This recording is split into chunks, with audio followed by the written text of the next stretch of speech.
байцгаана уу? Та дэж хүүхдийн эмнэлгийн сэтгэл зүйч Ням Жаргал байна. За та бүхэндээ манай сэтгэл зүйн онцлогоонд ямар онцлогоо үнэлгээ ордог талаар та бүхэндээ цуврал рeel хүргэж байгаа. За өнөөдрийн рeel маань өөрийн үнэлэмжийн талаар байгаа.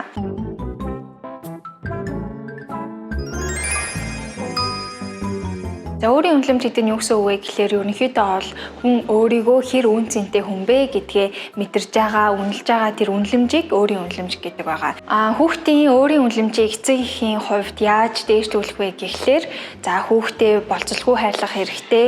За чи бол байгаагаараа л үн цэнтэй хүн шүү гэдгийг нь ойлгуулах хэрэгтэй. Ямар нэгэн алдаа гарах юм бол за тэр алдаа чинь сургамж болгоё гэх мэтчлэн байдлаар ингэж ойлгуулж хүмүүжүүлэх нь одоо хүүхдийн өөрийн үнэлэмжийг нэмэгдүүлэх ач холбогдолтой байдаг. За бас мөн хичээл зүтгэлийг нь үнэлж бусдтай биш зөвхөн өнгөрсөндөх өөртөө харьцуулах маягаар тэгэж хүүхдийг дэмжих юм бол хүүхдийн өөрийн үнэлэмж бол дээшилдэг, өсдөг байгаа. Тэгэхээр таны болон таны хүүхдийн өөрийн үнэлэмж хэр өндөр юм шиг танд санагдаж байна. Таныг бодоод үзээрэй. За та манай эмнэлгээр үйлчлүүлэхийг хүсэх юм бол дээрх утсаар цаг аман үйлчлүүлээрэй. Баярлалаа.